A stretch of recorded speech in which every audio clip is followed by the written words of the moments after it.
Et tout de suite, rendez-vous avec les 4V. Bonjour Jeff. Vous recevez ce matin Hervé Morin. Hervé Morin, président de la région Normandie et président de l'Association des régions de France.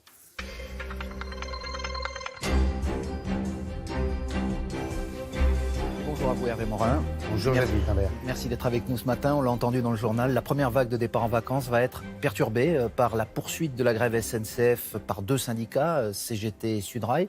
Quel est votre commentaire, vous qui êtes président de région, donc un élu local que vous représentez ce matin? Pas qu'un élu local. Les régions, comme vous le savez, ont une grande responsabilité sur les mobilités, notamment sur le ferroviaire, puisque tous les TER qui roulent, ce sont les régions qui les font rouler. Et en clair, ce que je dis aux syndicats à CGT et à Sud, voilà, il faut passer à une autre étape. Ça ne peut pas continuer comme ça. On ne peut pas éternellement combattre une loi qui est désormais en vigueur. Il faut changer de registre. Il y a désormais des discussions qui sont les discussions. Peut-être veulent-ils peser sur la mise en application, ces oui, syndicats, de cette loi? Voilà, que les cheminots, dont, vous savez, je suis un homme du centre-droit, donc je n'avais pas forcément, à l'égard des cheminots, du monde de la SNCF, etc., j'avais une vision assez contrastée des choses. Et j'ai découvert, en tant que président de la région Normandie, ayant un grand programme sur le ferroviaire, à quel point les cheminots sont super engagés, aiment leur entreprise, ont le souci du service public. Et j'ai envie de leur dire, bien désormais, sauvez votre entreprise qui va être ouverte à la concurrence. Et donc, mettez-vous en situation de gagner dans le cadre de ce nouveau paradigme qui a été ouvert par la loi. La SNCF a des tas d'atouts, il y a des tas de compétences, il y a des tas de gens de qualité.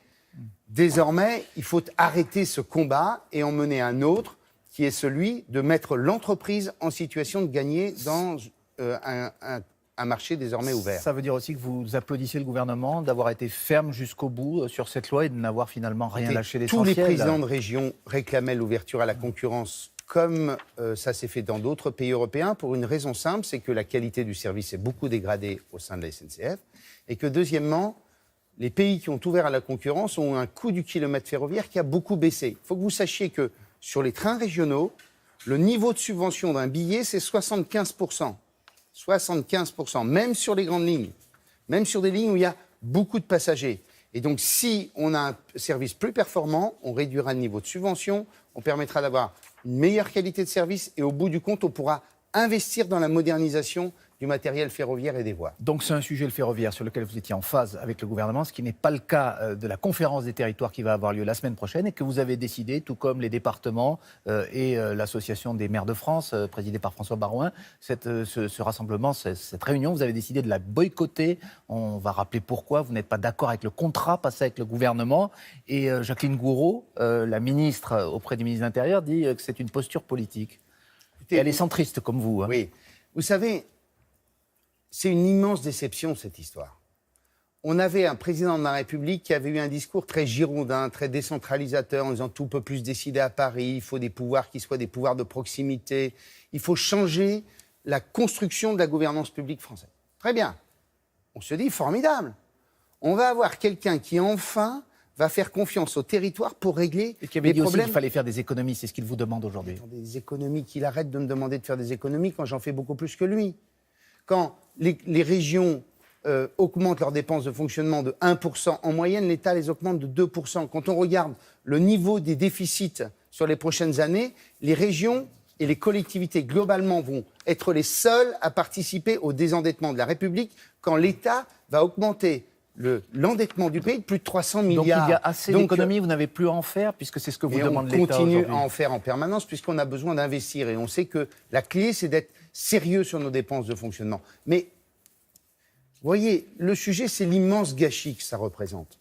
Moi, j'avais confiance. Je me disais, ça y est, on va pouvoir faire des choses comme tous les pays européens. Parce que le cours de l'histoire, Jacques Wittenberg, c'est d'avoir des pouvoirs qui soient agiles, capables de prendre des décisions rapidement, de pouvoir s'adapter aux politiques de proximité en fonction de territoires qui ont des difficultés qui sont différentes les unes des autres. Et face à ça, on n'a jamais eu un pouvoir aussi bonapartiste, aussi jacobin. Jamais on a assisté à une telle recentralisation dont on sait que ça ne marche pas. Mais pour vous, aujourd'hui, c'est la décentralisation elle-même, votée en 82, qui est remise en cause. C'est en clair la France qui refuse un schéma qui est le schéma de tous les pays européens, qui est de dire le régalien, la défense, la sécurité, la justice, c'est pas notre affaire, c'est l'État. Très bien. Et qu'il le fasse bien. Il pourrait le faire mieux, d'ailleurs. Le régalien économique, le droit du travail, la fiscalité des entreprises, c'est pas nous.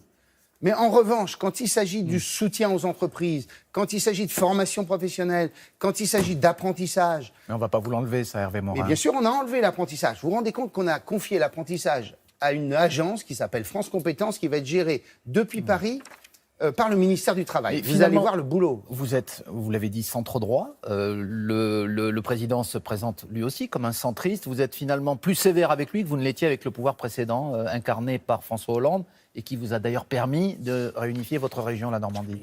Je reconnais au chef de l'État des vertus et des qualités sur toute une série de sujets.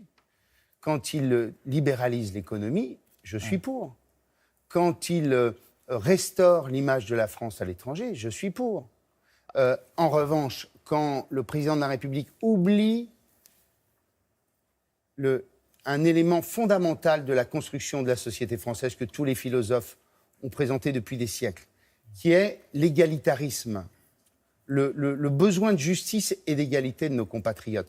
Nous sommes dans un pays, on peut le regretter, c'est comme ça, où on a un profond souci d'égalité.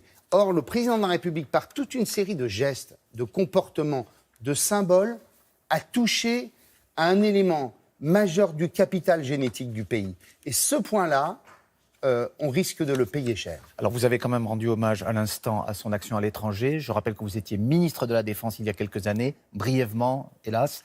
Pouvez-vous nous dire si vous approuvez la politique qui est menée par la France sous sa conduite en Afrique? Le président y était il y a quelques jours, et notamment avec le G5 Sahel, 4500 hommes de l'opération Barkhane sont encore sur place. C'est un budget, ce sont des moyens. Qu'en dites-vous? Est-ce qu'il faut maintenir cette force? Ces forces ont été mises en œuvre, ont été décidées. Le déploiement de ces forces a été décidé du temps de François Hollande, d'abord. Deuxièmement, ce qui est sûr, c'est qu'on est au bout de l'exercice. La situation se dégrade sérieusement. Tous les témoignages que j'ai des militaires ou des diplomates que je rencontre m'indiquent très clairement que les 4500 hommes, sur une surface aussi gigantesque, bien entendu, ne sont pas capables de maîtriser et de contrôler la situation et la zone. Et on voit de plus en plus d'actions armées menées par des groupes djihadistes. Et donc, il y a très clairement des forces de déstabilisation qui sont en train de gagner du terrain. Voilà pour le constat. Hervé Morin, en quelques mots, qu'est-ce que vous préconisez aujourd'hui? Je préconise une chose simple, c'est qu'il faut faire en sorte que les Africains prennent la main sur ce sujet-là. Il y a des pays de la zone qu'on appelle le G5 Sahel qui sont prêts à s'engager. Et il faut par ailleurs que les Européens prennent conscience que cette question-là, elle ne concerne pas seulement la France, mais elle concerne la sécurité de l'Europe. Et la France doit se désengager en partie? La France doit poser des questions simples. Je ne peux pas être seul dans cette histoire. Merci beaucoup, Hervé Morin.